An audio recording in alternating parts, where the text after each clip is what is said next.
China's Royal never give up. Looper in the top lane, MLXG in the jungle, Xiaohu in mid, 80 carry, Uzi, one of the very best in the world, Mata at support at one time, also a complete champion. We'll see how well they can do with Coach Fly behind them. And on the red side of Summoner's Rift, it is going to be Samsung Galaxy. Of course, their top laner is Kube, their jungler is Ambition, who finally made it to Worlds. Mid is Crown, 80 carry Ruler, support Core JJ, and Coach Edgar. We will be getting into the game in a little bit. Core JJ gonna need a little bit more as he prepares for his first game here at Worlds, so has to make sure his settings are all proper, hearing that his mouse is not working the way he intends it to, so hopefully very soon we'll get this one. Yeah, what a game he gets to start with. You know, here's Uzi and Mata, who's been playing really, really well so far. Enjoy that bot lane. It really shows a lot of confidence, though, in Core JJ and his laning with Ruler down in that bottom lane, because clearly Samsung felt like they needed to do something to try and get an advantage down there. We will most likely see a range support coming. He's a very good mage support player, and he focuses a lot again on that early game. And I think that, you know, going up against Mata is going to be a good challenge for Core JJ, because Mata's already played one melee and one range support and did the exact same thing in both games, was able to get early kills, then rotate around the map and have great impact as the game progressed. So, you know, big challenge here. But RNG is playing around their bottom lane, so it should be a predictable style. It should be something that Samsung can identify, because right now I think like Xiaohu is under 50% kill participation, Looper's just as low. There are 3 members on this team that are just playing around all the action. Yeah, it's always such a funny stat, kill participation, because you want to be like, Looper, you're not doing anything, you know, low kill participation. But it's because his bot lane is getting solo kills, you know, early on, so we can't really fault him too much, but it does really show how impactful they've been on the bottom side, and with the jungler joining makes it even harder. But that's the good freedom for RNG. Right now, they can actually pick other lanes to camp for if you are, you know, MLXG, if you are Mata who can roam, because you don't have to actually focus on that 2v2 too much. You don't need to help them. They're doing fine on their own. Absolutely agree, and we are now getting ourselves into Champion Select here for our last game of the evening here. Don't worry, we've got more games coming up tomorrow, but this will be our 6th of the day. Royal Never Give Up versus Samsung Galaxy, and right off the bat, Crown not allowed his victor. Signature champion for Crown being removed this time around. I love heat check champions, you know? He's so good on it domestically. Let's give it to him once at Worlds. Let's get rid of that. Let's just ban it for now. Don't want to deal with Crown on that one. But Crown has a lot of other champions. I've seen people question his champion pool, but from following him in solo queue, doing the bootcamp, he's been practicing so many different picks. A lot of the meta champions definitely are available for him. Also showed the Varus yesterday. I understood the strategy they were going for, but I think Samsung drafted 2 weak laners, you know, too much late game. You can't do the same against RNG. They will come swinging out of the gate and they will create plays across the map. And Royal Never Give Up hoping to pinch onto the Nidalee. We'll actually get that as the Ezreal is banned away from Uzi, and I think this is the expected first pick, and it will be locked in. Very surprising you ban Ezreal here last, because that could have been a power pick for Samsung. They already picked Ezreal in first rotation during this tournament, and when you leave up something like Nidalee, you expect the other team to take it. Leave up other power picks for yourself to grab in first rotation, but it seemed like they valued the Jhin above it. And they also have left open arguably RNG's favorite duo anyway, in something like a Caitlyn and a Braum that can stifle a lot of the aggression. And you're going to give Mata a Nami again if he wants it, which is a good pick against the Karma. So RNG can still draft a very, very strong 2v2 lane. Obviously, that means Karma can't go mid lane for Crown. He's played it before. But that puts a lot of focus on Ruler as the main carry. It's interesting, though, because I feel like this support pool is influenced by the rest of the metagame, where 80% of the top laners we're seeing are Rumble and Kennen, these big area of effect magic damage dealers. Well, what do you do against that? How about bring a bunch of area of effect shields, bring a Karma, buy a Locket, hit R, self-cast the E, and try to block that damage out? And it seems like it's part of the reason this champion's so highly prioritized, when you know Looper's going to be happy to play a mage up there. And you know, correctly called, Nami gets locked in, so one more time we're going to see a bully lane come out of RNG. Ooh. You feel that it will be the Caitlyn Another one! Whoa! Instantly grabbed as well. Rise in the mid lane for Crown. And you thought you could bring Cleanse against the Rise Elise combo. Well, that Cleanse won't do a whole lot when you add in a Scanner. This is a combination that in the mid lane can just ruin your day completely. One Scanner hit level 6, that's a flash engage onto someone like Xiaohu, and he will die, because Rise, as we talked about before, 1v1, he can deal insane DPS, have Skarner to keep the person in check, and Rise will kill him. But one more time, poke comps have been very successful. You've got the Caitlyn, you've got Jace, Nidalee, and then the 2 disengage options. I love when Cassiopeia sits on top of her carries. She can just stop any aggression that is coming from the top, from straight on. And unless they get a big flanking top lane here, something like a cannon for Kuve is going to be nigh impossible for Samsung to engage onto this RNG lineup. But once again, we have this situation where Rise is picked, but with a losing side lane already here, Jin Karma against Uzi and Mata on Caitlyn Nami will not be an easy bot lane for Samsung. They can pick the cannon top, but Jace can definitely win that matchup as well. So RNG, if they play well in the side lanes, we might have the same situation as when we had SKT versus Aimee, where the Rise might be doing fine in the mid lane, but he looks to the left and to the right, and he sees 2 lanes under fire. And one more time, you see a huge invading jungle coming in against Askana, who pretty much is a sitting duck pre-6 in these matchups. Nidalee going to be able to come into his house, take all of his belongings, and get out quite easily just because of the increased mobility there. So a lot of pressure on Ambition, Crown to be able to shove up mid lane and try and get into the side lanes to help out the other members. Exactly. Unless your mid lane actually gets to move first, you are going to be prey for MLXG's Nidalee here. It's going to be difficult. So a lot of weight put onto Crown's shoulders in this Rise, but it's the second time we've now seen Rise picked into Cassiopeia. And if those lanes do look okay, you come into the mid game and you've got Realm Warp, you've got the Mantra Shields, you've got a Skarner for Assassination, you've got Kennen Teleport Flanks, you've got the Jhin Ultimate. Every single person on this roster has a way to start the engage, to get onto that poke comp. So much pick potential. So much pick potential from Samsung, but the problem with pick comps is once they start falling behind, getting that one pick is very, very difficult because you don't have proper vision on the map, you don't have proper setup. Samsung cannot fall too far behind if they want to execute this composition. And one more time, you know, they can just run out of damage that little bit if they can't get the snowball rolling, because Kennen, if he falls behind, does become quite useless. Well, we'll see how it's going to go. No tanks on the Royal Never Give Up lineup, but it's still going to be a very tight game. So now weigh in with which squad is going to do it. Tweet to @LOL Esports. Use the hashtag RNGWin or hashtag SSGWin. Right now, Royal are in control of the group. They're 2-0. They could end the first week with a perfect record. Samsung sitting at 1-1, hoping to reach up to where TSM and Royal are sitting right now with 2 wins. See if they can do it as we're into game 6. Gotta start here by talking a little bit more about the comps. You said they could maybe run out of damage. Have to challenge that at least a little bit, because I think with 3 carries on the side of Samsung and 0 tanks, as Freak just highlighted, on the side of RNG, late game team fights can become very hard for RNG to navigate with the amount of CC and damage on Samsung's side. Yeah, completely agree now that I've seen that Mata didn't swap over to Exhaust, because that's normally the response to Kennen. It's all about the lane. RNG is focusing so hard on this early game. Boop. Damage, plus 11. Better trade for Mata. Kortej going for the auto attack. It means almost nothing, but it actually made him go down 8 gold. Mata got more hits off. You should do the sound for League of Legends a little bit more. I like the boop. I don't know if that's really the sound it makes. I just like going boop. See, that one missed. There's no sound available for that one. Smart. Yeah. I am. Thank you. Glad you noticed. MLXG smart. He's sitting on the platform. Yeah. Look at the pose. I know, right? So we got the Keystones. Nothing really standing out. I like Storm Raiders on Rise a lot, because Rise really is all about mobility, especially in the late game. Your main damage ability is your overload. It is a skill shot, which means if someone is in front of you, you don't want to hit. Well, sadly, you don't really have a choice unless you can move around him. So by having Ghost, having Storm Raiders, you get so much mobility. You can even get more yourself if you use Spell Flux and your Rune Prison into then an overload. So you actually get the 2 stacks first before you overload. You can once again get even more movement speed and a shield. Some damage from CallJJ onto Mata and Uzi. They didn't get to do a camp, so they're coming down late here. They moved in to make sure that Samsung didn't do a camp. Didn't actually get to place any wards in the jungle. So now they are putting themselves slightly behind with the early push. See how much more else can come through here. Right now seeing perfect CS from Kuve.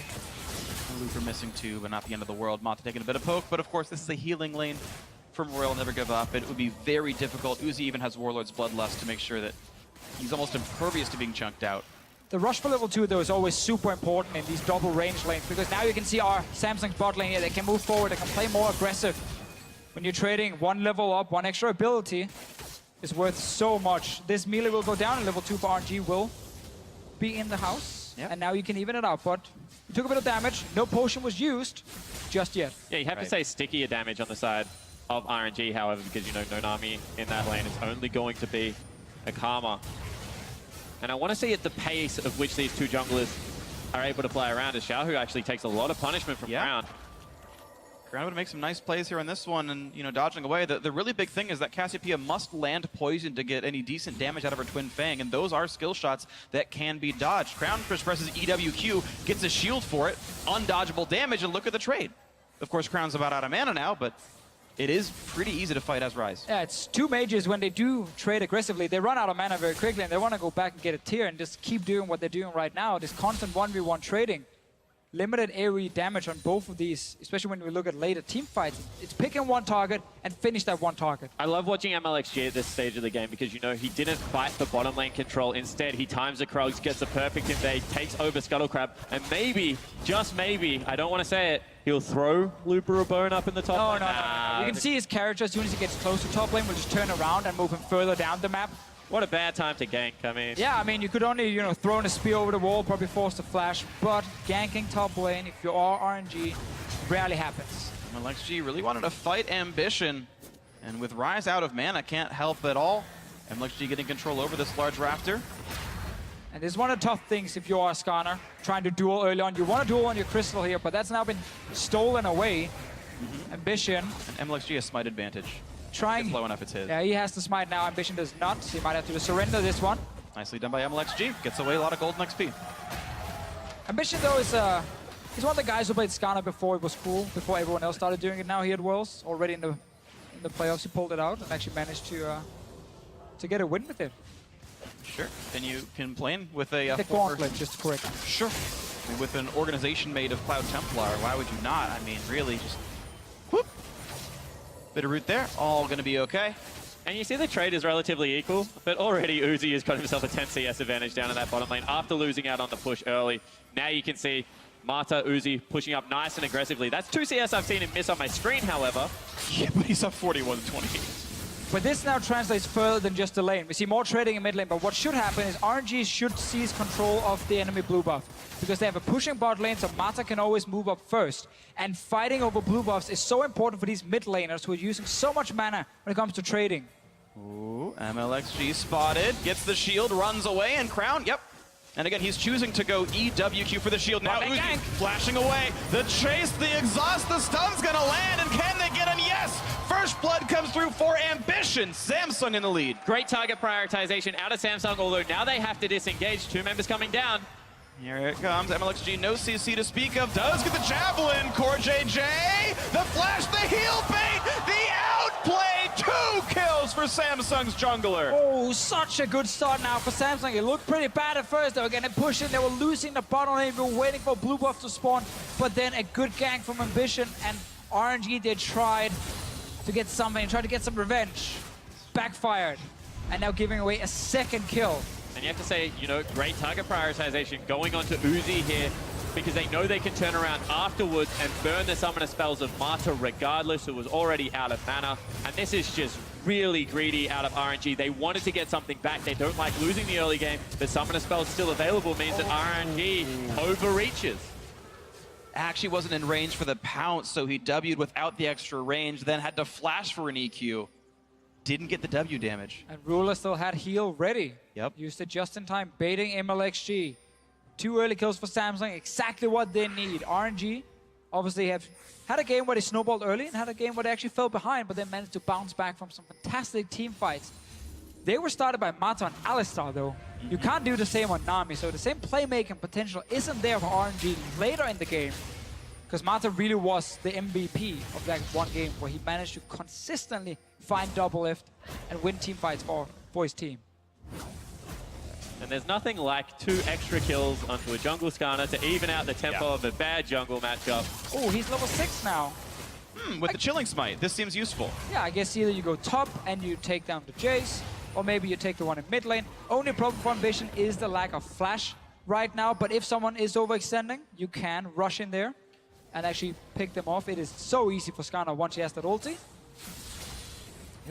Oh, blue buff to Xiaohu. Ambition right now 700 gold over anyone else in the game last time I checked, which was 5 seconds ago, so that's probably still true. A very rich Skarner. We'll see how much more pressure he can have, again, with that Impale available. Yeah, this is where certain things snowball even further, because now this blue buff is alive from Samsung. They can start it, give it over to the Rise, so he evens out what happens in mid, and he doesn't have to run out of mana. That means you don't actually get to win the matchup as hard if you're RNG. Had they not been killed in the bottom lane, they would still have had pressure in that bottom lane. They could have moved up with Marta, moved in with MLXG, and stopped this blue buff from going over to Crown. Instead, because of the 2 kills bottom lane, Crown gets it, and now evens out what's happening in the mid lane. You know, on top of that, what was looking like a very ugly shot for Ruler first up would have gone back and had to pick up multiple longswords. He actually gets a pretty good first buy in here against Uzi. Now with more damage. Root means he can go for the snipe. Lands 1, dodges 1. The other 2 shots tanked up by Mata, who feels durable enough to deal with it. MLXG removes the Tri-Brush ward, so now Samsung are playing without as much vision as before. So Ambition comes down to make sure they're safe, replaces the ward, and they can assume MLXG went down to the bottom side. And RNG really want to just keep pushing this bottom lane. You play Nami Cade, you know the mid game for Caitlyn is not the strongest, especially not compared to a Ghostblade AD carry who is such a strong mid game spike. So Samsung have been able to shut down that bottom lane. It's really put them in a great position to transition out of the laning phase into mid game and just have a massive AD carry advantage. As long as the other lanes don't fall further behind, they're going to be great. And right now, Kennen is winning top. Ryze is even in the mid lane with the Cassiopeia, so it's looking really, really good for Samsung.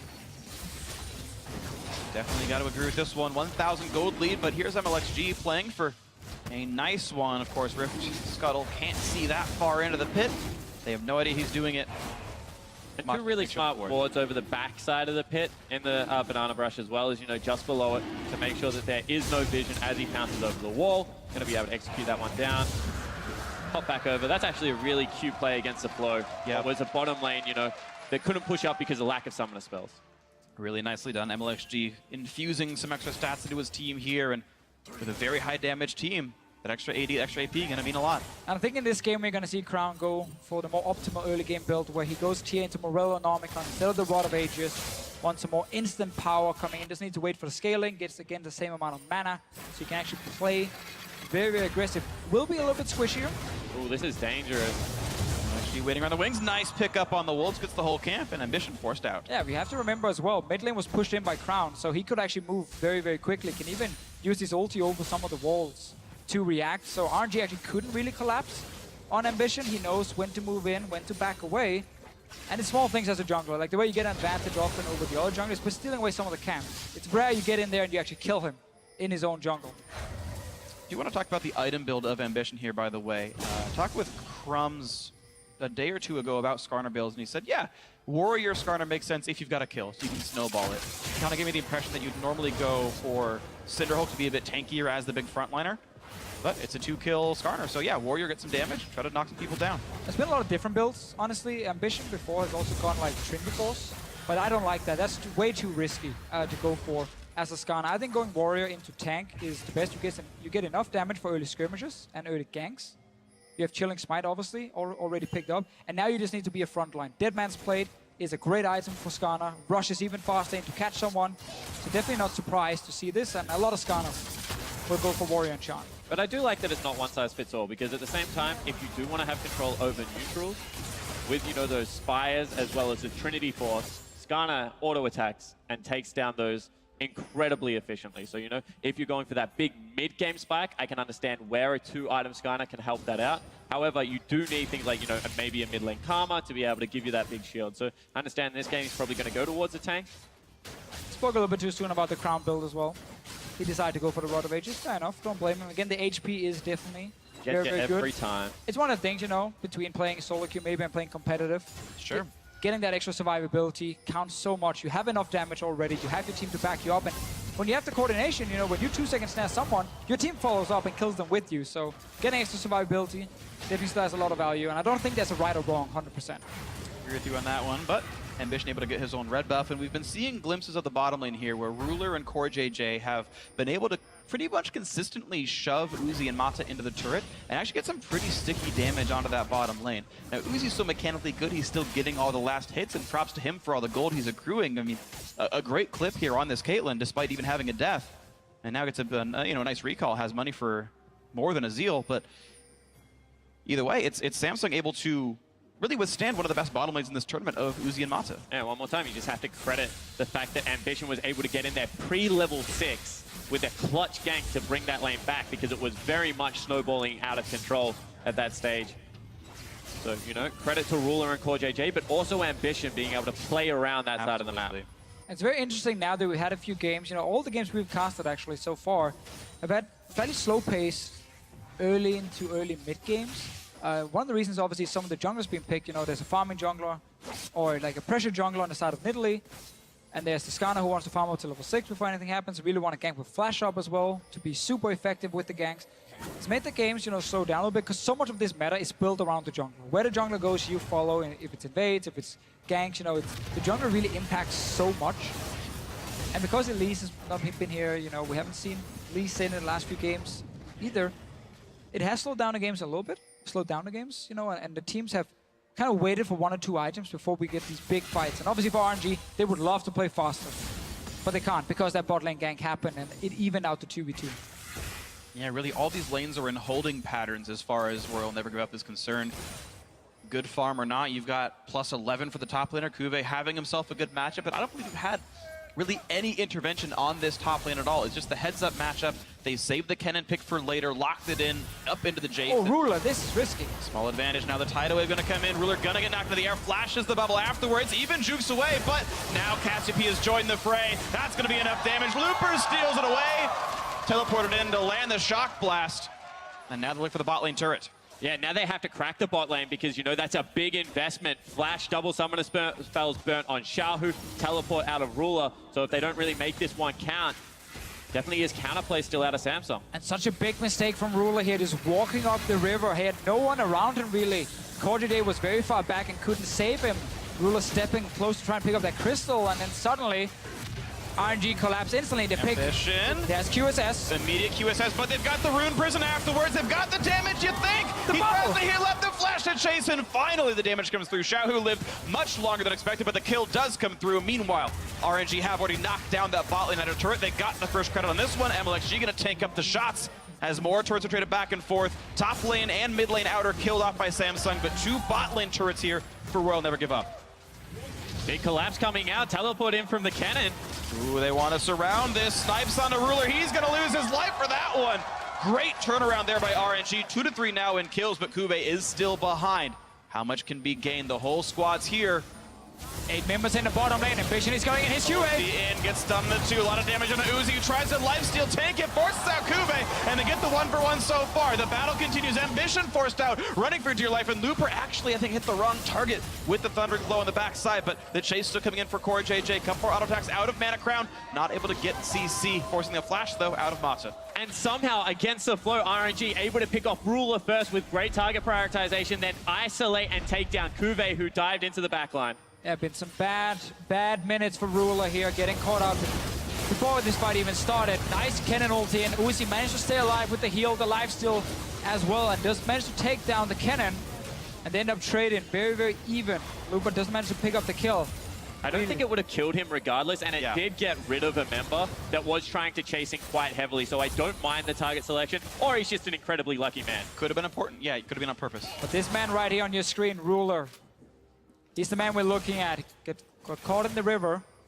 Got caught before the fight even started. He was walking down alone to join a team that were flanking on RNG, and they just turn around and kill him instead.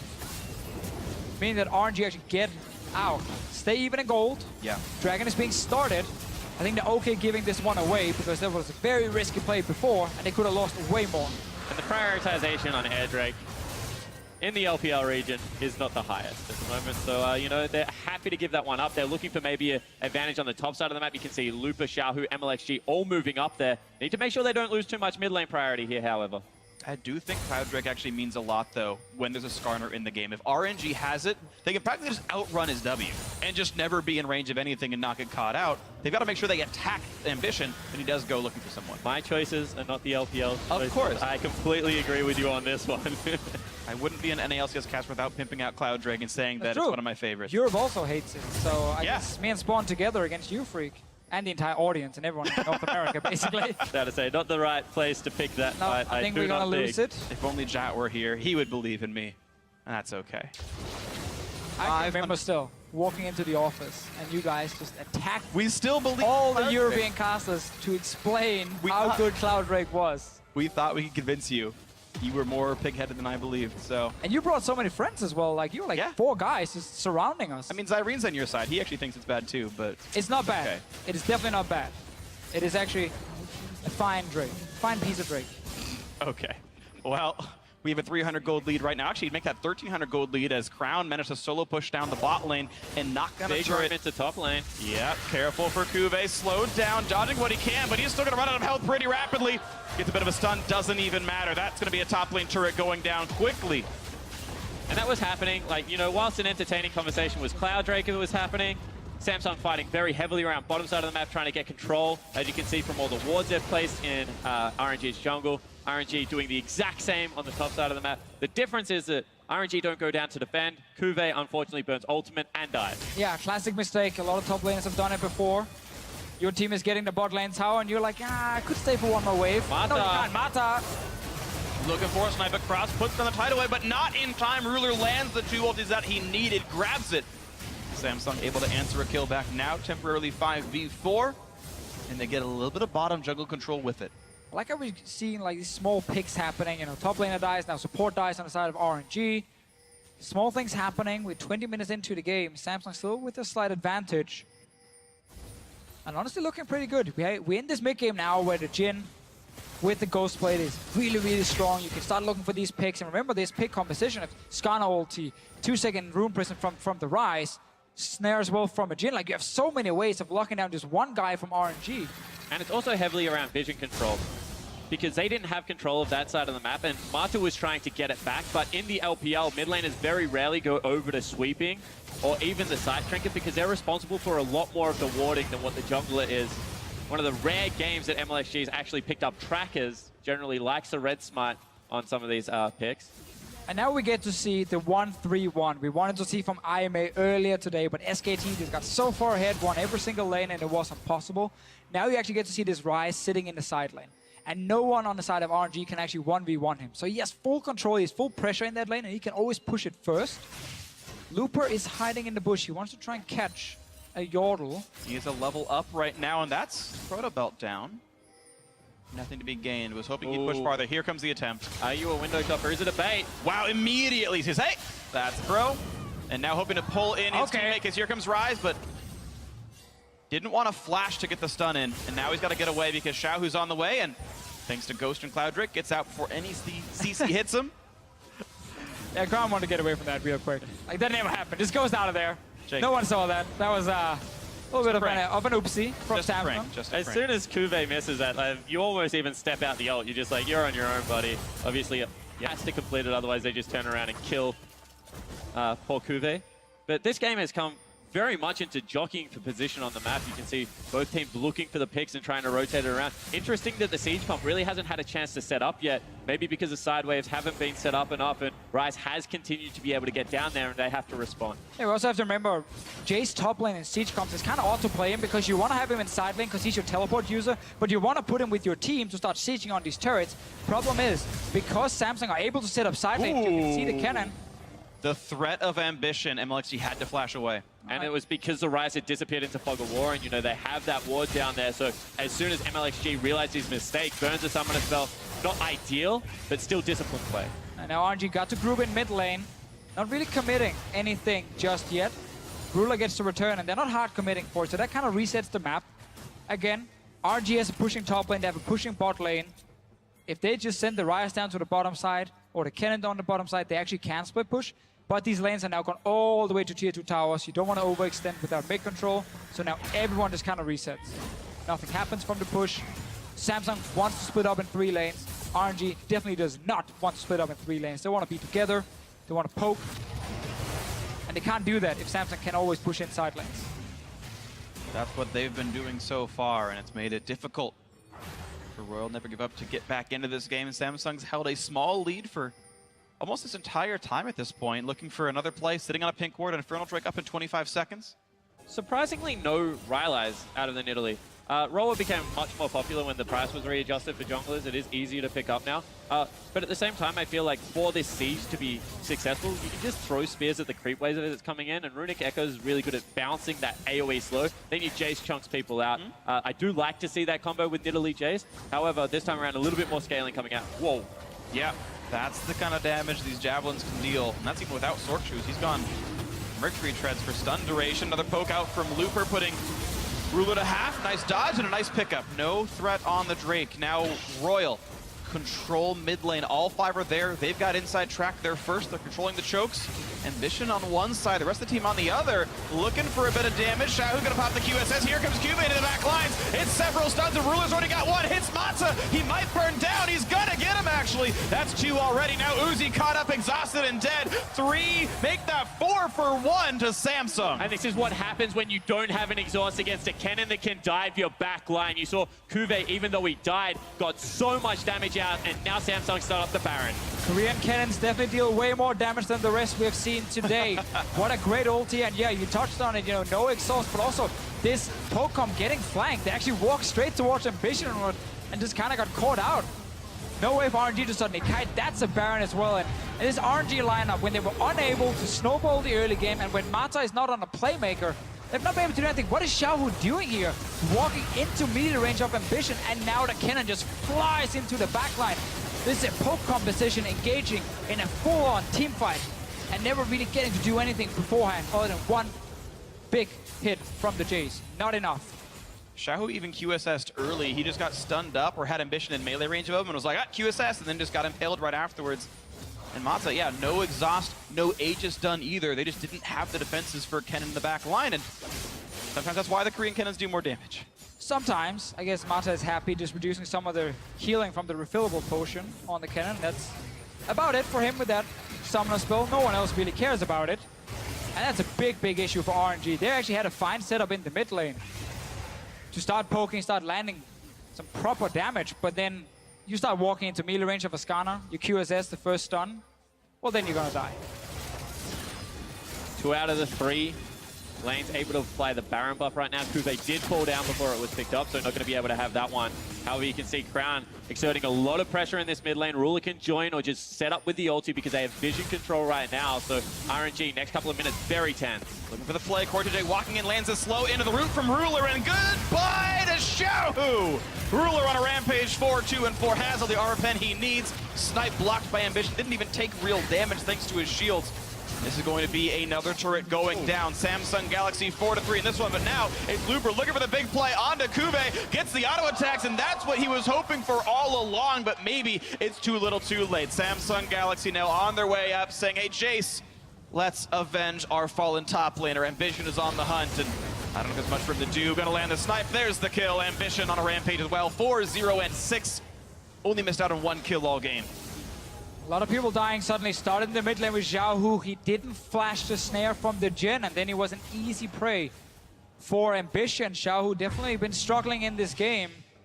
Honestly, been struggling all split long, and we see it here. He's under pressure a lot. He walks into certain people. He got caught out here by a Jhin snare when he had flash ready. He's been dying a lot. Good response from Looper, but sadly, because there's no control in mid, he does get jumped after and dies as well. So Samsung's still in full control. And their carries are so fed. We looked at the Skarner before with the War Enchant. I actually didn't expect him to go Trinity Force, but he clearly felt so confident after getting 2 kills. And now when he got some tank items, he's just going to be a monster. 1 versus 2 against the bot lane. Would get the kill if not for the reinforcements coming in soon for Royal. A nice trap there for Uzi. And Kuve's teleport meant absolutely nothing.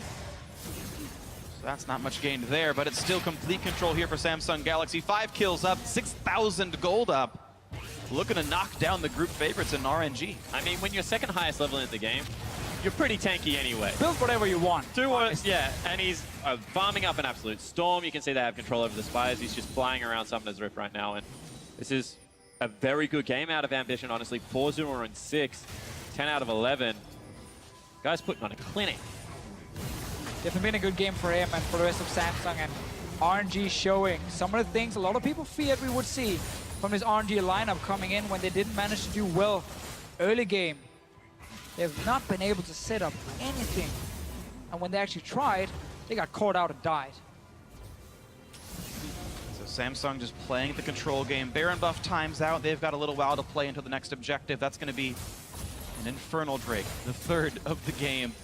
Maybe Samsung will get 2 for themselves. And this makes everything so interesting. With Samsung looking to win this game, it means we'll have a 3-way tie for first heading into week 2. Group D going to be the first group to finish their sort of round 1 games. They're going to finish today, and then we won't see them until next week. And now, who do you even guess gets out of this group? Spice can get 3 wins and then like, whoop.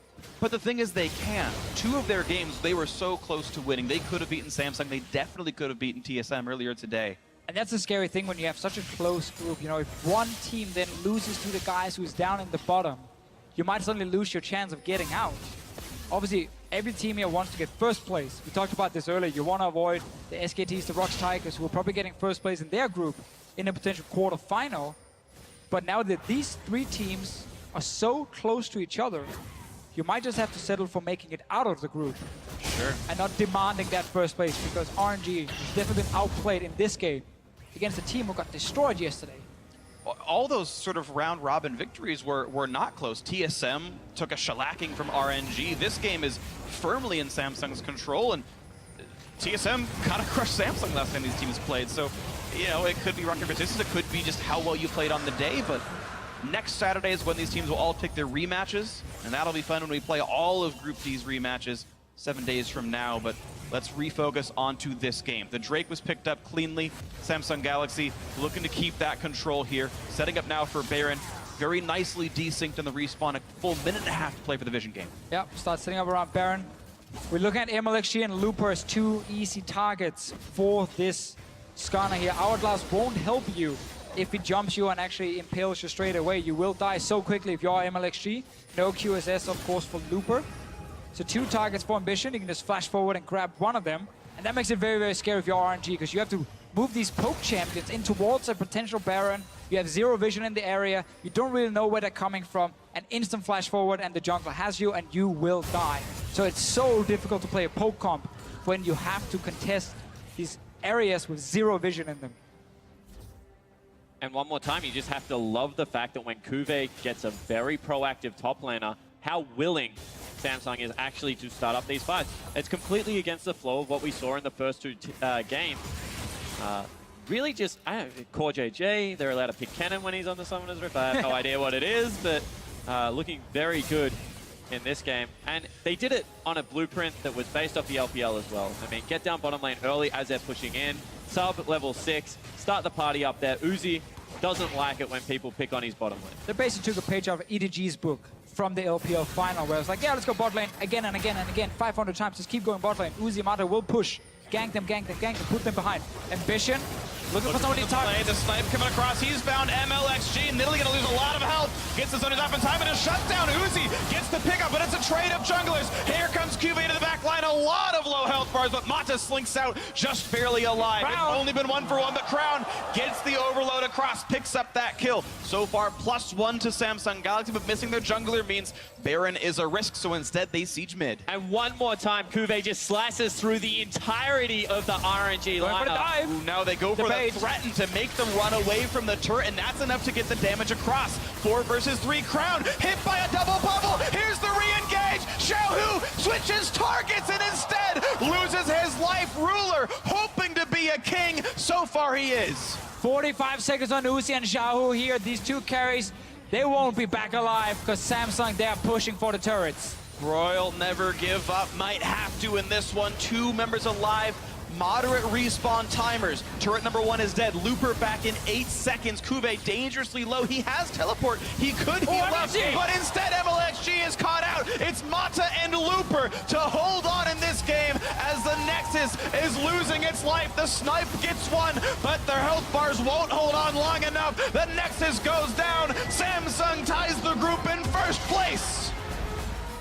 And what a crazy group it is now. We see some of these teams get absolutely destroyed, and then the next day, they show up big time. RNG showed why the game yesterday versus Splice is not what we should expect every single time from this team. They did outclass Splice and just destroyed them in the laning phase. They tried to do the same here against Samsung. Jay's top lane, Nami Caitlyn in the bottom lane.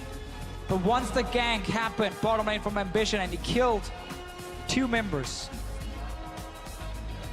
nothing really RNG would do or could do on the map, because Mata wasn't on any sort of playmaker. Yeah, and the unwillingness to go top lane, even when Lupa time and time again had Cuvée in kill positions, means that even though, you know, 158 is not a pretty scoreline out of Cuvée, he was able to farm up, he was able to get into the mid-game team fights, and he was able to absolutely take over. And